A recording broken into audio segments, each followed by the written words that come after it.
Scanning. Identity authorized. Welcome to the Secret Superhero Club Podcast Network.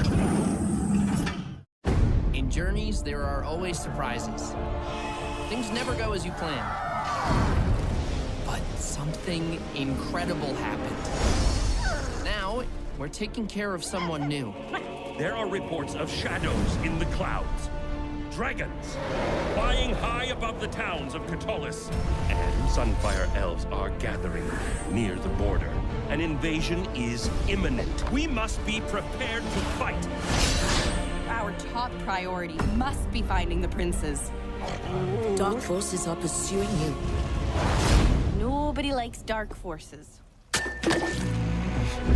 War is coming like the world's never seen, unless we get the wee dragon home to his mom. But he's so little. He still needs to learn how to fly. I want to learn primal magic. But you have to be born with that magic inside you. That's the great thing about dark magic. You just take creatures that are born with magic inside and squeeze it out of them. We can't trust Soren and Claudia. Real trust is about accepting even the dark parts we will never know. This mission, it's the most important thing we'll ever do. Hello again, fella humans, human fellas. Oh, you're gonna love this. I'm a huge fan of Human Rayla. Humanity could face extinction if we don't do something. Someone has to take a stand when no one else will.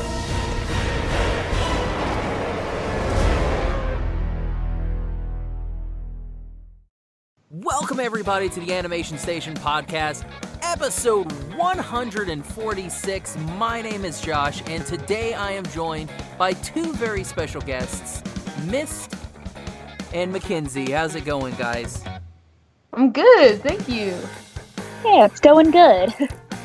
So first off, Mist, would you mind telling us a little bit about yourself? Hello, I am 20 years old from Pittsburgh, Pennsylvania, going to college at Georgia Tech. I'm a huge fan of the Dragon Prince, also a cosplayer. I cosplay Rayla, and I'm working on an Erebos cosplay right now. Nice. And McKenzie?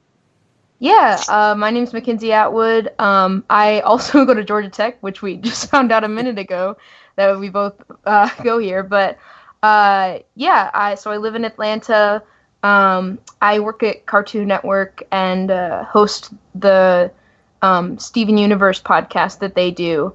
And I make a bunch of memes on YouTube, and I also really love the Dragon Prince, so I'm very excited to be here. Nice. Same. Yeah. And my name is Josh. I also go to Georgia Tech. Actually, now I feel like I should go to Georgia Tech to just make everything cohesive. All right. New brand. So Miss and I talked a little bit earlier. So McKenzie, how did you first get introduced to the Dragon Prince? As soon as it was announced, I was immediately interested because I am a really, really hardcore Avatar fan. So it came across my dashboard on Tumblr or something that Aaron Ehas and Giancarlo Volpe were attached to the project, and they were launching this new company called Wonderstorm, and all that was out was like that one picture of a dragon, and everyone was like, oh my gosh, because they were, really big in Avatar, and so people were just automatically like, this is gonna be good.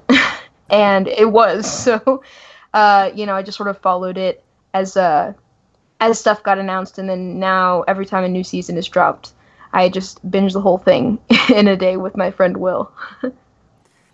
And Mist?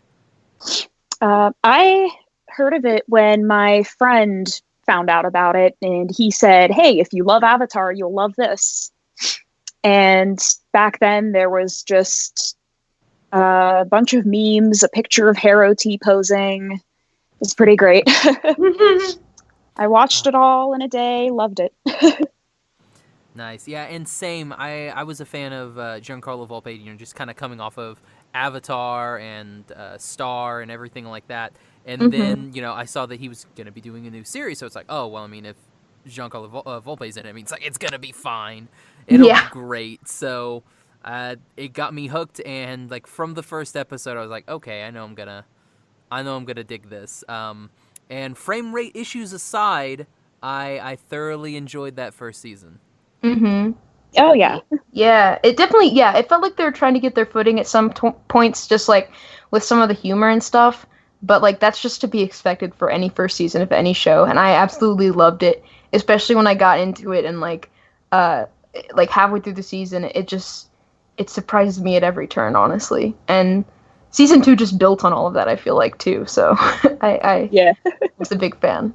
Yeah, because, I mean, you do see some seasons now, or some series now, where season 2 kind of builds on a little bit of, what happened in season 1, but you mainly, like, if you're going to have, like, 3 seasons, like, your season 2 is usually, like, your filler up to this is what's going to happen in season 3. Mm-hmm. It doesn't feel like season 2 of Dragon Prince is like that at all. Season 2 is like we get more world building, we get more character development, we get a lot more stuff, and obviously it is building to season 3 and building to the future, but it didn't feel like this was like a throwaway season at all. Yeah, for sure. And the great thing is there were so many questions raised in season 1 that were answered in season 2, while season 2 also raised more questions. Yeah, it did a lot too.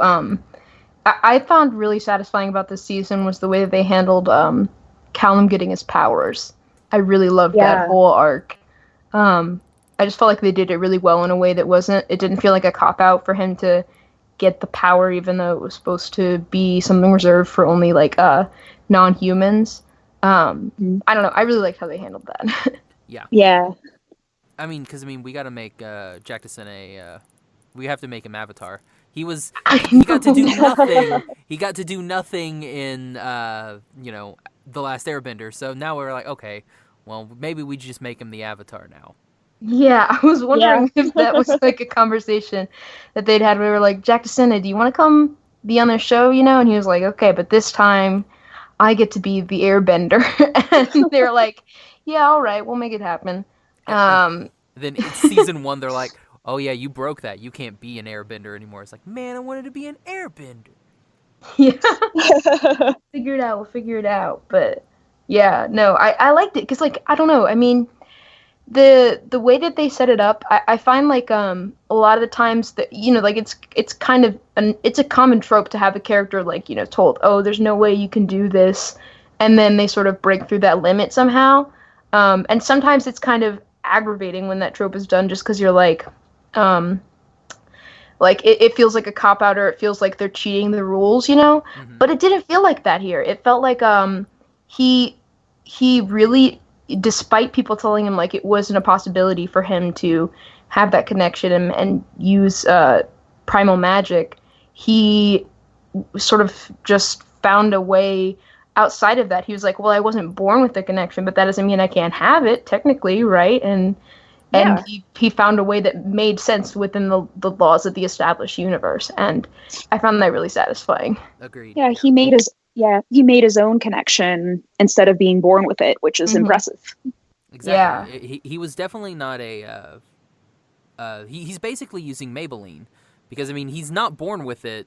So, wow, that was. I'm sorry. It was a bad joke. It is a bad joke. So you guys want to kind of delve into this season now? For sure, yeah. Sure.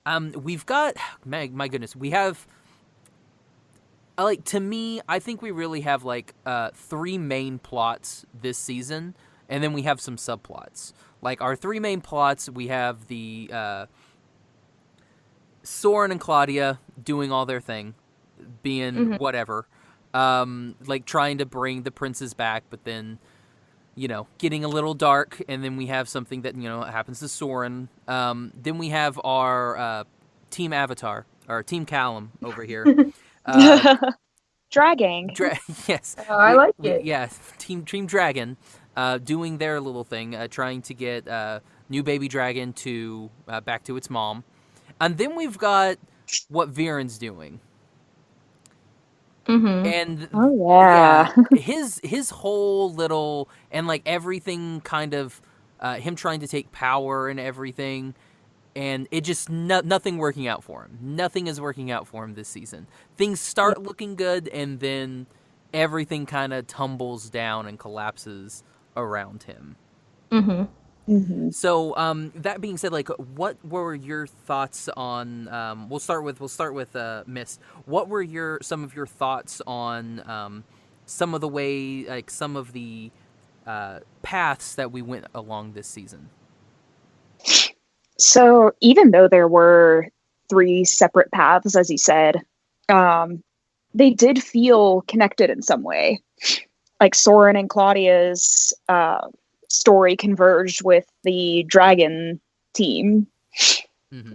I think it was really well done in the way they split apart, came back together, and such. And I'd like to comment on what Viren's doing, because it seems like he's getting the karma from last season. Mm. And I know some people feel bad. Some people are just like, haha, there's Viren getting what he deserves. I feel like it's up to individual interpretation on that one. No, Viren's class act. Great guy, salt of the earth. Wonderful human being. Everything that he does is perfect. So I don't know where the hate comes from. It's interesting because he really does. I think that he really does think that he's doing a good thing and trying to, like, I guess, bring stability or protect humankind or something, you know? And he just sort of sees everything as sort of a means to an end. And it kind of was interesting seeing that in that flashback that happened, that he was like that even then, sort of willing to do bad things regardless of the fact that they're bad, if it meant getting what he wants. And it's an interesting thing because, like, he is trying to do something good in his mind. It's not like he's just bad for the sake of being bad. He's a complex character. Exactly, and that's what makes him a good antagonist character. Is when you can kind of see, like, what his good points are, and see why, like when you can see, okay, I understand, why you're doing this, but you're doing it wrong, but I understand your reasonings for it. That's a really good character. I like it when you have, like, if you just have a villain who's just, like, straight evil. It's just like, yeah, I kill puppies and everything. You're like, okay, well, like, there's no reason for me to, care about you at all. But when you have a character who is like Viren, and you're like, okay, he's very complex. Like, there is a point where you're kind of thinking, like, where I was kind of thinking, like, okay, he can turn this around, or he can go a little bit more on the dark side, and obviously he goes more on the dark side. Especially killing his own troops, that was a bit much. I was like, man, yeah, like. It's like, now you can't turn back. Now you've gone down a dark road, and no pun intended for his eyes. And you could also see that he was very good friends with Harrow. Yeah, it seems like there's no reason for him to be the one that sticks him in a coin or kills him or switches him with the bird, because even through, like, the beginning, the coronation, they were really good friends. It makes me interested. I want to know what happened with Harrow, because, like, I feel like there's a lot of compelling stuff going on there, and we're just sort of waiting for the other shoe to drop. But I also like Viren, like, because it feels like he at the same time, like, he does think he's doing a good thing, but you can also tell that he sort of relishes power. And I feel like he's the kind of guy who would justify it and saying, like, oh, well, I was trying to do this and I was trying to do this. And I was like, yeah, well, you were, but you also just really wanted to be powerful at the same time. Like, I feel like he wants both, because it feels good, and that's just sort of something that also makes him compelling, is that there always is going to be that kind of darkness to him, I feel like, and that he just really does want to be more powerful. Yeah. Do you think maybe that Harrow like, blames him for his wife's death? Because, I mean, she did go back to save him. And do you think maybe that's where, you know, maybe kind of like their falling out kind of started? I don't know, because it doesn't seem like Harold, like, he doesn't seem like the kind of guy who would blame him for that, you know? Like, it wasn't his choice, you know? It wasn't Viren's choice to make her go do that, you know? She did that of her own accord because that's what she thought was right. And, yeah, I wouldn't see that. But, I mean, maybe? I don't know. Yeah. Yeah, it would definitely be like, they would be changing, you know, what we know of a character, like, a little bit too much. So that's probably not it, but I mean, I could kind of see it, possibly. But, I mean, just from what we've seen of, like, Harrow's character and everything, I don't think that would be, like, any sort of thing. He doesn't seem like a resentful character. Yeah. Yeah, because like you said, they got along, too, is the thing, yeah. So, McKenzie, or any other plots that really kind of, like, stick out to you this season? Yeah, the sort of the thread of, Callum finding out about his dad being gone, you know, that was really compelling to me. It was so sad, like, and they really did surprise me several times with this one, because, like, at first you sort of think Rayla's going to be the one to tell him, and then, you know, Claudia like shows a lot of, like, you know, sort of Claudia surprised me by being the one to be honest with Callum. And then after that point, when Callum finds out and knows that Rayla's been sort of hiding that from him, I expected for Callum to sort of be resentful and angry at Rayla, but then he totally understands where she's coming from and, like, why she couldn't tell him, because he feels the same way about not being able to tell his little brother, you know, about their dad. Yeah. I just really liked the way that it was handled, and I felt like it really did sort of subvert a lot of my expectations, which is something that this show has done a lot, you know, like with the different tropes that I expect to happen, but then it doesn't fall into them. Agreed. Yeah, like, I was, like, since season 1, I've just been waiting for, you know, the time when Callum's going to find out, and then how, I was expecting him to kind of, like, go off on Rayla a little bit. But it didn't happen, and I was very, very surprised, and I really like that. I like that he didn't kind of go, you know, crazy on her or anything like that, like telling her to leave and some garbage. Yeah. No, that's exactly what I was expecting too, like, where I figured he was going to lash out at her for hiding it from him, but I am glad that they were able to sort of, because, like, they're both upset, you know, like, they're both hurting, and so the fact that they were able to sort of come together over that instead of lashing out at each other, it made it a lot better, in my opinion. Yeah, and then I don't know about you guys, but I think my favorite subplot this season was my boy Grin, just kind of stuck in jail, just kind of still captured, but still happy about everything. I like that. I thought that was really funny.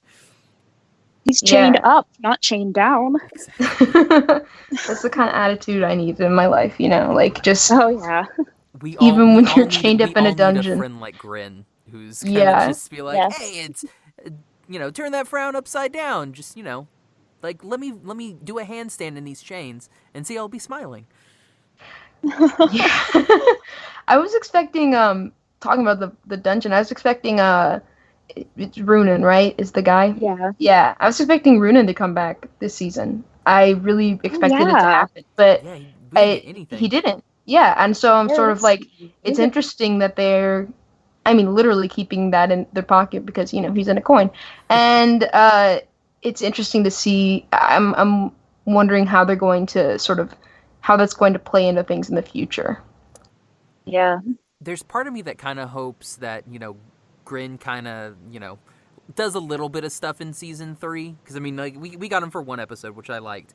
Well, kind of 2-ish. But I would like for him to, you know, kind of, like, do a little bit of snooping and maybe find Bago coins. Oh, yeah. Oh, yeah. That would be interesting. Because it would, because I don't know, it's one of those, like, we know Renan's in there, and there are others, and there's part of me that's like, Rayla's parents were guarding the Dragon King, and they disappeared. And they think they ran away, so I'm like, oh, they're totally in coins, right? Yo, I did not even think about that.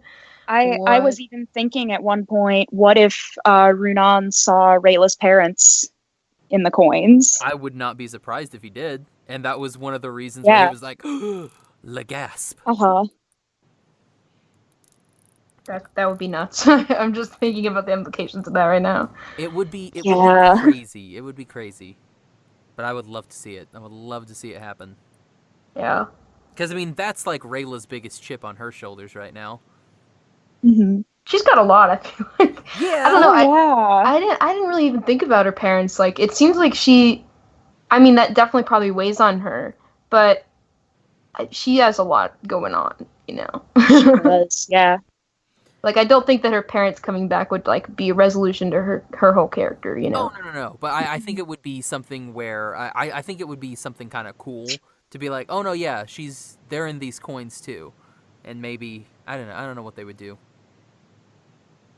Maybe Grin could, like, take Renan and, like, wear him around his neck, and then, like, Renan could kind of, like, tack to him. That would be pretty funny. That would be wild. Just going on adventures... It'd be like the best. I accidentally spent Runan. It would be like the best buddy cop thing ever. It's just like do. Yeah. Wow. Good cop, bad cop. Good cop, coin cop. Yeah. Yeah. Okay, wait. Well, one thing I really want to talk about is Sword and Claudia.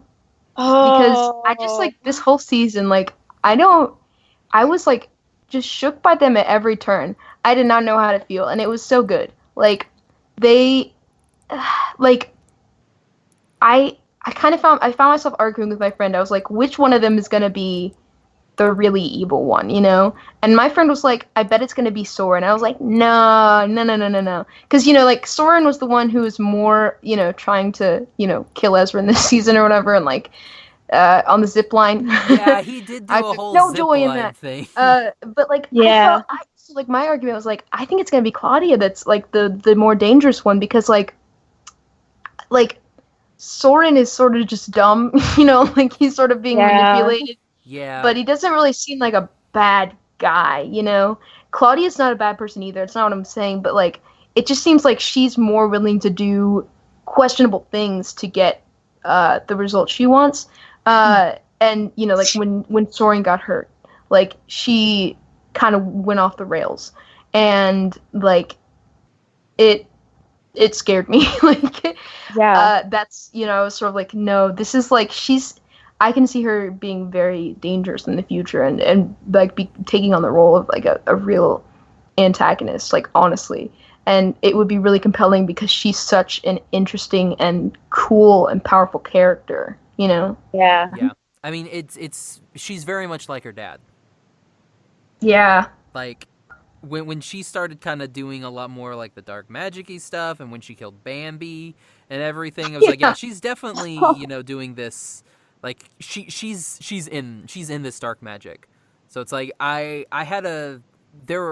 was part of me that I was really kind of not wanting Soren to, I mean, it definitely sucked, you know, Soren, you know, being paralyzed, but there was part of me that didn't really want him to, you know, get the use of his legs, because I've had a feeling that's where we were going with it. But at the same time, like, I'm just sitting there, I'm like, I'd rather not, because I think it would be better for Soren's character to not have to do any of this. Because, I mean, like, he seemed happy. Even though he didn't know what a haiku was, he seemed happy. Yeah. I mean, maybe it'll sort of put more things in perspective for him, maybe, you know, just that whole experience might affect him more in the future. It's like, I'm not sure how it will pan out, but, like, yeah, I found his arc very interesting, especially, like, he seemed at peace with his situation, you know. He was bummed out, but he was, like, taking it pretty well, and Claudia was just totally distraught. Like, this is, you know, which was, like, understandable, because that's, you know, that's pretty that's pretty rough. But like, She took it worse than him. Oh yeah. And He like was when she, it's crazy because there's like sort of this duality. Like she's like, you know, she's like talking to Ezra and stuff, and she's like, yeah, you need to chin up, you know, like everything's gonna be okay. And then she like uses him to go and kill the deer, like, and it's like, that's just crazy. Like she's able to, you know, get along with Soren and Ezra, and like, and it doesn't seem like disingenuous or anything. Like when she's talking with them, it seems like she's being honest and she's being real. But then she does these, you know, dark things, you know, and there's just this whole different side to her that is frightening, you know, and neither of them feels like fake, you know, neither of them feels like a front. Exactly. Yeah, like that's what I mean. Like she's just ambitious, and she wants what she wants, and nothing is gonna stop her. But I mean, she's not a bad person. Yeah. And they did, and that shows a lot this season where she's not a bad person. It's just the methods that she's using are not great. And it's like, it's so hard to blame her because like it feels like humans are at such a huge disadvantage since they, you know, are not supposed to be able to use primal magic, you know. Like I wonder what if maybe she'll start looking at things differently when she sees that Callum is using primal magic now. And like, you know, because she sort of has like been thinking, oh well, you know, I'm doing these terrible things, I'm using like, you know, like all these like dark magic methods to do things, but like I'm doing it because I have to, because that's the only way that I can do magic. And when she realizes, oh well, you know, it's not the only way, you didn't have to be doing this the whole time, you know, you could have just tried harder to find a better path, like Callum has done. I wonder how that's going to affect her. Because like that's Well, I wonder... It'll be a really, really interesting growth. Yeah, for sure. I wonder if she had that same kind of like weird lucid dream thing that Callum had when he used dark magic for the first time. I wonder if she had that same type of experience where she was just like, yeah, okay, I'll go ahead and do it. That sounds fun, type of deal. Like I wonder how that works, or if it was just a Callum thing, because I mean he was the Avatar all along, but his power has not been awakened yet. Yeah, and it's also it seems like Claudia would have learned from the ground up rather than just jumping into a spell right away, because Viren would have taught her. Yeah. So she might have not. Yeah, that's true. That makes that's a good point. Yeah, I feel like when you're introduced to it younger, it's not like a massive departure from your morals at that point. It's just sort of something that you're sort of used to, because you know Claudia's probably been surrounded by dark magic her whole life. Yeah. Okay, let's kind of talk about Team Dragon. Team Dragon Prince, I guess, is dragging. So we have our good friends off on another adventure, and they now have Baby Dragon. What's the Baby Dragon's name? I can't remember. Zim. Zim. That's right. So we now have Zim, and I like that, you know, he and Bait kind of have this like, you know, like sibling relationship almost. Oh yeah. Yeah. Like, so cute. The new puppy's here, so now I'm just kind of which Zim is definitely a puppy. Yeah. So yeah, I thought that was you know, kind of cute this season. Just, you know, Bait being kind of sad. Yeah. But you know, he got to spend a lot of quality time with Callum, which hardly happens. Yeah. And this Bait was more of an Ezren thing. Exactly. And now Ezren is sort of busy. Yeah. So. Yeah, Ezren has to go rule now, so. Yeah, that was wild. I was not expecting. Oh yeah. That. Yeah, another way the show just surprises us. Oh yeah. We're just like, oh no, yeah, I'm gonna go back now. You're like, but say what? I'm sorry. You're like, yeah, no, I'm gonna go back. And you're like, oh, okay, well, bye, I guess. It's gonna be rough for you, sir. Yeah. Yeah. I'm concerned. Yeah. But I guess at least Viren's in jail while Ezrin's going back. I mean, yeah, but how in jail is somebody who knows dark magic, you know? Who knows? True. I mean, I do worry. I mean, he literally turned guards into ash. So, I mean, Yeah. It's rough. yeah. We do get okay, so we do get one of my favorite bits again. We get to meet Human Rayla. Yes. Human Rayla is best Rayla. She's amazing. And I think, you know, we'll kind of go into that into this like characters here in just a second. But I've really thought character wise, like story wise, I've really liked Soren and Claudia's little arc that they kind of went through. But character wise, I was really into Rayla this season. I mean, more so this season than last season, because like last season I was all up in Callum. This season I'm just like Rayla. Like Rayla's killing it this season. What do you guys think? I didn't feel like she got a lot of development this season as much as, I mean, Callum was like, you know, front and center with his whole looking at himself in his dream and everything. Rayla, it felt like she kind of took a backseat this season, which is fine, you know, because she got a lot last season. I feel like she had her whole worldview changed and switched sides and sort of realized what she has to do. And sort of came to terms with like, oh, maybe I'm not an assassin or something. Like it, but this season I felt like it was like more about sort of Callum dealing with his grief and stuff, and also understanding himself. Yeah, so I actually read some of the spoiler reviews when they came out, and they did say Rayla is taking a backseat this season, but don't worry, she'll be developed later. But she wasn't not interesting, if you get what I mean. Yeah. Because all of the moments with her still contributed to growth. Like when she was on the boat, talking about how she's an assassin, but maybe not really. She's never really killed anyone. She doesn't know if she wants to do that anymore. Yeah. That was still a bit of growth and development there. Yeah, and that's what I was that's kind of where I got a lot of. I mean, she had a lot of really good lines, a lot of really good bits. The entire she had a nice Sailor Moon bit. I thought that was great. Yeah. Oh god, jeez, it was such a meme season. Like one does not simply walk into that was beautiful. Yeah. But no, like what I really liked about because I mean we did get a lot of stuff with her last year, and this was definitely Callum themed season, which I liked, but I think it's because I liked Callum in the first season, so I liked what they did with him in the second season too. Whereas Rayla, I was just kind of like, yeah, you're kind of here, but you're not being honest with everybody, and that was kind of, you know, pushing my buttons a little bit.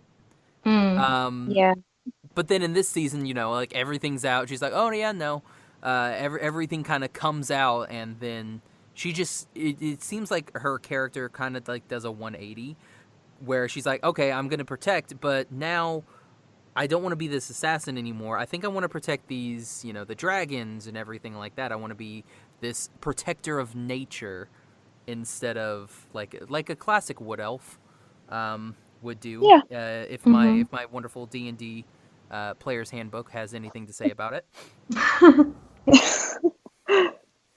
So yeah, that's why I really enjoyed her this season. I think I may be biased too, because, you know, she did a whole Sailor Moon reference, and that was like the moment I saw that, I was like, okay, you've got me here this season. She did we got Human Rayla before, and then we got Sailor Moon, and I'm like, perfect. We've got a great series. Yeah. Yeah, I mean, I still felt like she didn't have as many moments this season, so I felt like I really loved her in season 1, just the ninja vibes, you know, like the fact Yeah. that she sort of realized what was right and then was switching over to that. And it was interesting, yeah, I felt like there were some residual effects of, like, she's sort of realizing, oh, now, like, these things that she has these secrets that she's still carrying from when she was on the other side.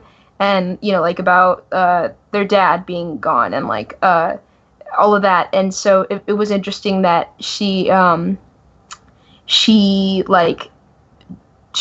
didn't develop in that way. She became more herself with the group, you know? But yeah, for me, Callum definitely took the center stage this season, which was fine because, like, he's a really interesting character. Yeah. Too. Oh, yeah. I love him. I'm hoping season 3 we get a little bit more Ezran, because Yeah. I still don't know what Yeah. that kid's about, you know? I mean, like, the Yeah. only thing was, like, he can talk to animals, and he can, like, really, really talk to animals this season. But, Mhm. that's pretty much all we know about Ezran, and he likes jelly tarts, and that's basically it. Yeah. Yeah. He was born with a beautiful fro, apparently. So, Yeah. so Yeah, I do want to learn more about him. I think he's gonna get challenged more, you know, with With ruling. yeah. Yeah. I'm don't know what to expect there. Yeah, yeah, I'm kind of hoping and I mean, Claudia and Soren are gonna be there too, so Mhm. it's like, Yeah. wonder what's gonna happen there, because I mean, he and Claudia left on good terms, but once they find out that their dad is in prison, how's that gonna work out? Yeah, because Yeah. like I guess he would have the authority to let him go or something. Do you think that that's gonna be an issue, or like they're gonna try and convince him to let their dad go free or something? I can see it. Oh, maybe. Yeah. And he'll Because have to when sort you're of stand firm. Yeah, because when you're young, you're easily manipulated. Yeah. So, I don't know. So who do you think would do the manipulating? I mean, I honestly don't think Soren could. Sora couldn't. Yeah. I mean, so I There's mean, no way. I think that's when we'll start to see a little bit more of evil Claudia. Yeah. It's interesting, yeah, because, like, I mean, I don't know. Maybe she'll, like, she does care about her dad. Like, I don't know if it'll be much of a manipulation thing as much of it just, like, appealing to him because he's her friend, you know, Ezran is. And, like, maybe after that sort of fails, I can see, yeah, like, her sort of turning to try and manipulate him more. But Ezran, I don't know. Like, I don't know if he'll be so easily manipulated because he is mature for his age, you know? Yeah. Maybe he can get some tips from that other child ruler, like girl. Yeah, Anya. the other queen, yeah. Yeah, she can give him some pointers about how to not let people conduct. Because what she say, she had to like go through and like stop people from like doing coups and stuff. Assassinations coups, all kinds Yeah. of stuff. Yeah. She also seemed to have the most sense out of anybody in the Pentarchy. Yeah. It was great. She was. Yeah. She did that. I love her. Yeah, she was I great. love her too. Man, I liked her whole everything, and like the reveal that the ring was in her little necklace the entire time from her mom's. I thought that was special. Yeah. Yeah. What did you guys think about this this nice like backstory bit that we get? Oh, it was heartbreaking. It was sad. Yeah. I legitimately cried, but it was so good. It was really good. There were a lot of very powerful women, and I was like, "This is dope." Oh yeah. Yeah, I liked it. Agreed. Yeah. Yeah, it was really good. It was heart-wrenching and heartwarming all at the same time. Mhm. And yeah, it was, yeah, it made me sad. But at the same time, I was like, yeah, I'm glad that this was included. Like, it would have been Yeah. a shame not to have this in the season. Oh yeah. Okay, so let's kind of go. After the depressing, let's leave the depressing topic. What were some of you guys' favorite episodes this season? McKenzie? I don't know the episode titles, but I'm trying to think favorite moments. The standout moments to me where I was like, yelling.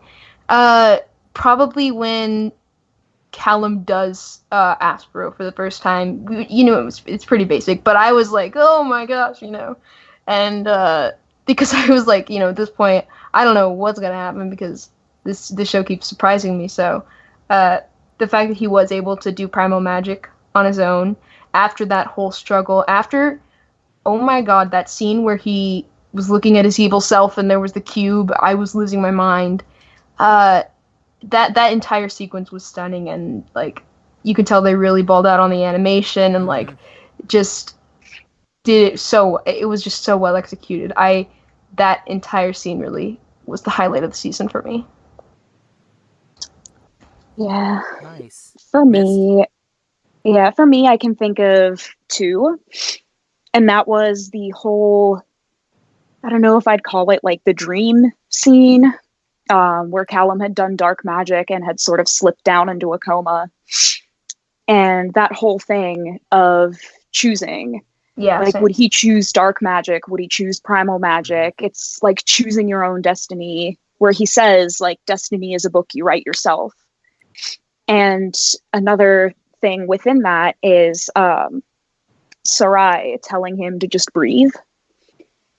Yeah. And that really struck me because sometimes you just need to breathe. Whether it's like a tough situation, anxiety, you relax, you breathe, and things will get better. And the other thing I loved is when the flashback, the big flashback scene, and Callum reading Harrow's letter, how they were kind of done at the same time-ish. Yeah. I don't know how to explain it, but that I really, really loved that. And the timing, the flashback, him reading his letter, it was such an emotional and touching moment. Mm-hmm. I agree.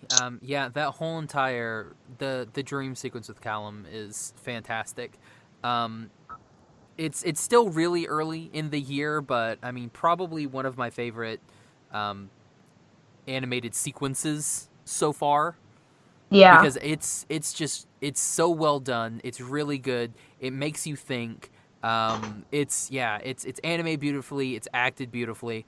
It's really, really good.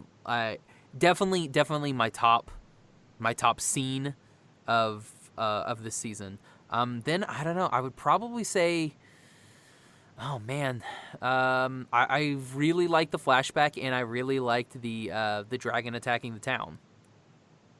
Oh, it was yeah. just because like animation wise, it looked really good. When it would like shoot the fire and the fire would blow, I was like, oh man, yeah, you guys are screwed. Yeah. You were ill prepared for dragon. Mm-hmm. Yeah. I just thought of another one after you said that. It was like just the whole like arc of I mean, I guess the moment when Claudia heals Soren's like paralysis, that really was like a big moment to me too. Like just seeing how distraught and like just messed up she looked, like after doing all the magic to fix him, it was like, yo, like this is a bad, like this is not going to, she's going down the wrong path, and she's just going further and further down, but it's just so well executed that I can't let go away, Yeah. When she does her little like her breakdown that she has, it reminded me a lot of when Azula broke down in Avatar, where she just like exactly. you see her slipping and then she just completely loses it. That's where I was kind of seeing here, was like, okay, this is where Claudia starts that slip. This is where it kind of happens for her. Yeah, and it's just gonna get worse. Yeah. And it would have been worse. Downhill. It would have been worse, but she happened to find Ezrin, who told her about where she could go kill Bambi. Yeah, that's what I'm saying. Like, it was like, that sort of flip between those two sides of Claudia really is compelling to me as a character. She's empathetic, but also like really cunning. Mm-hmm. and just has a different value system. So it's interesting. Another scene I kind of liked was the almost confession scene. That was we were like 2 seconds away, 2 seconds away from that L word, and I was like, man, so close, so close. Yeah. They're just teasing us. I mean, you can't do it in season 2. I mean, you gotta wait. Exactly. You gotta wait. Draw it out. But it's good. It's good stuff. Yeah. It is. So, what are you guys looking forward to in season 3? Let's kind of start with Mist. Oh, okay. I would love more elf lore, like meeting other kinds of elves. Also, the mirror. Runan said that he has found something worse than death. I really, really want to see how Erebos is worse than death. Yeah. Mm-hmm. What about you, McKenzie? Yeah. No, for sure. I also feel the same way about the mirror. It's like, it feels like we got a little bit a taste of what that's going to be like, but there's still a lot of questions about, it, I don't feel like it's worse than death yet. We're going to get there. So it's interesting. And like the fact that it's like, oh, don't worry guys, we're going to get to that death. Yeah, we're going to get there. But like, yeah, it's interesting. Like, he's going to be in prison now, and like, he sort of just let it happen, but he's obviously, there's something going on here. And so I'm interested to see how that pans out. I'm interested to see how Ezran is doing, like, ruling, like when he makes it back, how the connection between him and Zim that was sort of revealed, where he can kind of, talk with him telepathically, like, so that's interesting. I want to see that explored more. I want to see Callum get more powerful, because it's dope. I hope that this season is Rayla's season. I hope we get more Rayla development and more, I don't know. Yeah. Well, and also her sort of like make a stand and decision about what she wants to be, because we sort of raised a lot of those questions about, am I an assassin? Am I literally anything other than an assassin? We'll see. And hopefully she finds that in season 3. Yeah. I'm really looking forward to what's going to happen in Zadia, because it's going to be a completely different thing from when Callum and Eswin were running through the human world with an elf. Now we're going to have to swap that up a little bit, and Rayla and Callum are going to have to run through the elven world with a human. Yeah. So, do you think we're going to get Elven Callum? Or Elven Callum? That would be amazing. That would be great, so great. We had human Rayla, now we get Elven Callum. Oh my god. Elven Callum's just hard to say, though. Yeah. Human Rayla rolls off the tongue, but Elven Callum, Elvlum, Calelf. Yeah. Oh my gosh, it's Calelf. I think that'll be interesting, and I'm also kind of interested to see if there is a group of elves that want this war with the humans. I would like to maybe some sort of another subplot type of thing where there's these elves that do not want to, because otherwise it's just going to be 2 episodes of them taking Zim to its mom. I think there has to be something going on there too, to where maybe we'll have this group of elves that do not want this reuniting, and so they're kind of having to hide out from them as well. Yeah, there's got to be some kind of complication, but I don't know. Yeah, otherwise the season's going to be less than 9 episodes. I mean, it's just boom, okay, peace, done, episode 2. And you're like, all right, well, good job, Dragon Prince. Season 3 has 2 episodes. So yeah, there has to be some sort of conflict, because we can't just have an easy resolution. Well, I think that they're kind of assuming too that bringing the dragon home will just solve all of the issues in Discord, but I don't know if it's going to be that simple either. I don't know. I just feel like it's not. There's no way it's going to be as easy as just like, well, you're home now, so I guess we don't have to be mad at each other anymore. You know. Yeah. It seems like there's got to be something more. Yeah. Yeah. And I mean, there is that cliffhanger, the big dragon. Yeah. Like, I feel that'll be a problem. Yeah. No, there's definitely going to be some issues. Yeah. I'm looking forward to next season. It can't get here soon enough. Hopefully, For sure. Oh yeah. Hopefully it will be here next week. So that way I don't have to wait. How about a new season every week? Oh, that would Facts. be amazing. I want the game too. Like they keep teasing a little bit about like what the game's gonna be like, you know? It's like half the company's working on the game, so like I want to see what's going on with that. Yeah. Mm-hmm. I did like that they did like D&D character sheets for the characters. I thought that was good. Yeah. May try to do a ASP Dragon Prince D&D campaign. That would be wild. Fun. Oh man. So is there anything about this season that we didn't talk about that you guys kind of want to chat a little bit more about? Mist? I need a minute to think. All right, Mackenzie. There's the whole. I mean, we talked a little bit about Avaros, but like we didn't really talk too much about it. I'm kind of curious what you guys thought about, like what was going on there, because I kind of was like, what is happening? I am confused. Yeah. He's got an AirPods. Oh God, he can't hear us. Like I'm not really sure what to think about what's gonna happen next, or like how it's going to influence him. Yeah, it's like, who is he? Who's Ilarion? Why is he in gay baby jail? Like, what's going on? I do want to know, like, what, but like, where is this, whose man is this? Like, who is that elf? Like, whose man's? Like, come and get your man. Yeah, like, I don't know what to think. I'll just say one thing. Instructions on what to do. I'm gonna follow those to the letter. Like, no hesitation. Be like, bro, you want me to cut my hand? All right, man. We got this. Like, I will do it. I will put your little caterpillar thing. It will rest on my head, on my ear, and yeah, we'll be best of friends. Yeah. He just really was let it happen. Yeah, like I wondered, like, is he like in the mirror? Because I mean, like, he's obviously in some sort of like exile somewhere.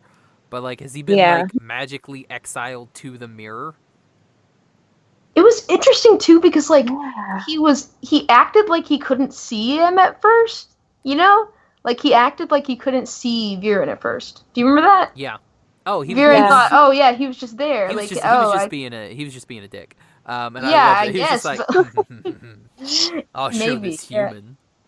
But it was just such a funny, like, an interesting thing to include, where he just, like, I don't know. It was interesting. Yeah, something else I'd like to point out is that Viren supposedly hates elves. He's going to war with them. He's called them vile. He's done all these things. It seems a lot of humans do have this prejudice, but he basically looked in the mirror, saw this elf, and decided to go along. Yeah. Like, Viren, well, what's going on? Desperate times, I guess. Yeah, he's so down in the dumps right now that he's, I guess, willing to take help from anyone who would make him more powerful. Yeah. And I think it also is just a curiosity thing, you know? Like, you can't ask this guy questions. You kind of can just sort of do whatever he says. And hope for the best, I guess. And that's sort of how Viren is. Like, he doesn't really care about making good choices. So, like, he kind of is like, he wants to understand and learn. He's like kind of very like scientific in that way, I guess, you know. This sort of conquest for knowledge, and like he's willing to do really crazy things to get that, like, you know, cutting his hand and like doing all this weird stuff. And it's like, you know, this is a little questionable judgment, but yeah, it's interesting. Yeah, he's that's why I love his character. He's a very complex character. Because like you said, like he is all about the humans have to beat these elves, but at the same time he's like, oh yeah, no, this elf is like in my ear, like he is Yeah. Yeah. he is my new mentor type of thing. Because I mean, he easily could have been like, hey, take this caterpillar out of my ear. It's been controlling me this entire time. I mean, he easily could have spun that around, but he's obviously like, okay, I want to. I hadn't even thought about that. Yeah, I mean, well, that's that's what my wonderful mind does. It works all of these hopeless scenarios and different paths of how things could work. So I'm really interested to see how this is all going to play out. It's definitely going to be a thing. So I don't know if he is going to like take over Viren and that's how he's going to get out. And I hope not. Yeah, I mean, I would like maybe if they could like do like a merge thing where like that would be more interesting. Oh, yeah. like they're both inside and they're just like, all right, yes, now we're definitely super evil. Like Voldemort kind of vibes where he's on the back of his head or something. Exactly. He's very much Viren is just Professor Quill. He's just he'll get a turban next season. It'll be dope. Yeah. I don't know, just something to cover the ears for the AirPods. Yeah, I do kind of hope though that like they don't go the path of like him just being controlled, because like that would be so sad. Like he's such an interesting, compelling character, or like I don't know. I was kind of worried too that like Claudia will just sort of be like, I don't know, like driven mad by dark magic or something, instead of like having her consciously making bad decisions, which is much more interesting than like, oh no, the dark energy is taken over me and now I can't do anything. It's like you make bad choices and then they lead to bad consequences. That's much more satisfying and interesting to watch. Definitely. Oh yeah. Do you think Grin is going to be in charge of Viren in jail? Because that would be. Oh my god. That would be so funny. That would be hilarious. Yeah, that would be really good. Oh man. Be like, hey, you want some fruit? Yeah, want some Zadian fruit? Bro, I bet Grin won't even hold him against him, He's just so cheerful. Oh, yeah, no. He'd be like, hey, how's it going, Viren? Remember, chained up, not chained down. And I want to see what the Crowmaster, where is he? Is he going to go to jail now? Like, technically he should. Yeah, like he kind of enabled him to do this like whole fraud, So like, I mean, it's a questionable decision that he made there. So I can see it is also them one being of those cellmates. Well, it is also one of those like, yeah, he did threaten to kill me. Yeah, that's true. But it would be interesting to see. Maybe he just has to do some community service or something, but. Sort of a slap on the wrist or something. Yes, the service but the tallest community service. Yeah, but I can't help but want to see Crowmaster and Viren be cellmates, because what a world that would be. It would be amazing. Oh yeah. And how would Grin and the Crowmaster get along? Just I don't know. I just can picture this very clearly in my mind. Them just like making jokes through the bars, like Gren's like, "How you doing today, Crowmaster?" And Viren's just like, "I want to die." See, as much fun as it would be for Grin to, stay there, I kind of want him to go back to Amaya. Yeah. Mainly because I don't like Maya's like interpreter now. He's very like. Meh. Grin was great. Yeah. Yeah. He also should tell Amaya about what's been going on there. Oh yeah, he should go report. Sure. Because I feel like she doesn't. Yeah, she's not really aware of how messed up things are. Yeah. Oh, yeah. Man. Okay. Well, I mean, I think we did a good job of breaking down season 2 and what we want next year. Yeah. Or next season. Please don't be a year from now. Hopefully not next year. Yeah. No, but we hit it all for me. Season 3. Season 3. Yeah. Bring it out. Bring it out. Oh, man. All right, McKenzie, where can everybody... wow, words are hard. Where can everybody find you social media-wise? Yeah, I'm on Twitter and Instagram as at MK Atwood. And have a YouTube channel by the same name. So, any of those. Nice. Mist? All of my social medias are Morning Mist, and it's morning with an extra G Mist. Nice. And you can find me on Twitter and Instagram at Josh L. Kane. You can find the podcast on Instagram at Animation Station Podcast, on Twitter at Animate Podcast, Facebook and Tumblr, Animation Station Podcast. All of our episodes are available on iTunes, Stitcher, Podbean, Google Play, and on our website, animationstationpodcast.com. Guys, thanks so much for coming on this episode. Yeah, thank you for having us. No problem. Yeah, thank you for having us. Oh, no problem at all. And who knows, maybe we'll do that She-Ra episode. That would be fun. Yeah. Right. So for the Animation Station Podcast, I'm Josh. I'm McKenzie. I'm Mist. Oh, I'm McKenzie. I missed. Bye, everybody. Bye.